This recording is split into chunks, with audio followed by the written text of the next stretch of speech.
जून महिन्यामध्ये पुन्हा एकदा उपोषणाला बसण्याचा इशारा दिला होता. मग त्या संदर्भात सरकारशी काही बोलणं झालंय का किंवा सरकारने कोणत्या मागण्या प्रलंबित आहे याबाबत काही विचारणा केली आहे का?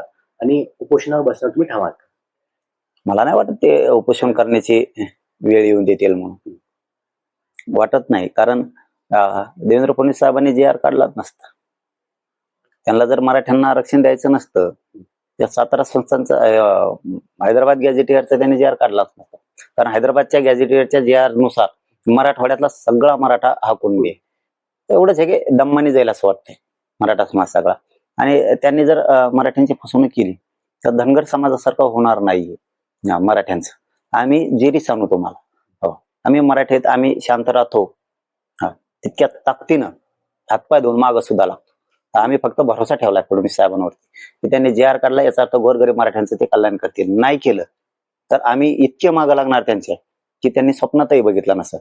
कारण आमचा हट्ट आमच्या जातीतले गोरगरीब मराठी मोठं करणं हा आमचा हट्ट आहे, आग्रह आहे.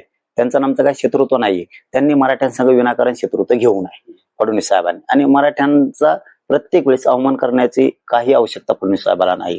काढलाय जे आर तर देऊन टाकायचं. सातारा संस्थांचं पण जे आर काढून टाकायचं. त्याच्यामुळे मागे ठेवायचं. पण मराठा समाजाने सुद्धा संयमानं शांततेने घ्यायचं. आपण दम्मादम्मानी 6 महिने वर्षाच्या आत मराठा 100% सगळं आरक्षणात घालून कोणावर विश्वास ठेवायची नाही गरज आपल्याला.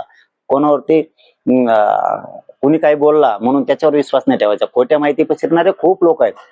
समाजाचं एक काम चांगलं करतात आणि नंतर 100 खोटे कामं करणारे लोक आहेत आणि तेच खोटे आरोप करून आपल्याविषयी संभ्रम निर्माण करतात. कोणाचं ऐकून आपल्या समाजाच्या लेकराबाळाचं आपल्याला वाटोळं करू घ्यायचं नाहीये. आपण ताकदीनं लढूयात, काय अडचण नाही. बार मुंबईला जाऊ, काय अडचण नाही. शेतात सुद्धा आपल्याला वारंवार चक्रा मारावं लागतात, वारंवार कष्ट करावं लागतं, राबावं लागतं, तेव्हा पीक येतं. वर्षाला राबावं लागतं. तसं आपल्या लेकराबाळाचं आयुष्याची त्याला सुख समृद्धी आणायची, आयुष्याचं कल्याण करायचंय. कव्हा बी सज्ज राहायचं मुंबईला जायला. आणि फडणवीस साहेबांनी ती वेळ आमच्यावरती येऊ द्यायची नाही हे सुद्धा ध्यानात ठेवायचं. जर तशी वेळ आणली ना आता तर मराठा कधी नाही भाजपकडे येणारा.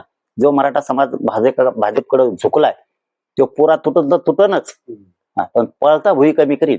कारण शेवटी आम्ही मराठी आहेत. आम्हाला आमच्या जातीच्या लेकराबाळाशी देणं घेणं आहे, तुमच्या सरकारशी नाही.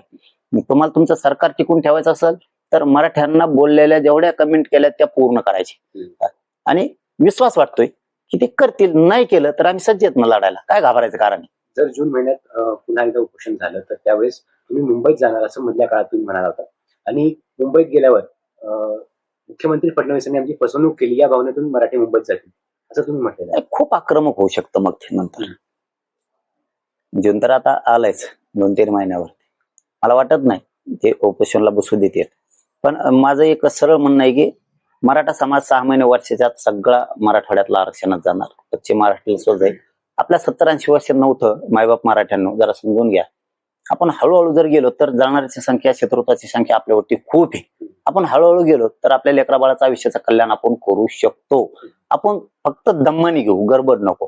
कारण आता जे आर निघालाय, हळूहळू प्रमाणपत्र निघायला लागलेत, आणखी निघत राहणार आहेत. त्याची काळजी करायची गरज नाही, कोणावर विश्वास ठेवायची पण गरज नाही. जे बोंबलते त्यांनी आयुष्यात काहीही समाजाला दिलेलं नाहीये. मी डायरेक्ट रिझल्ट दिलाय समाजाला. त्यामुळं मुंबईत जर आता जायचं ठरलं रे बाबा, मराठी तर सज्ज आहेत का, लय फजिती होणार सरकारची. सरकार तशी वेळ लय फजिती होणार. वेळ येऊ दे म्हणा, चल जाऊ दे. आम्ही विश्वास ठेवून येत ना, आमच्या विश्वासाचा घात फडणवीस साहेबांनी करू नये. नसता लय हाल होणार तुमची.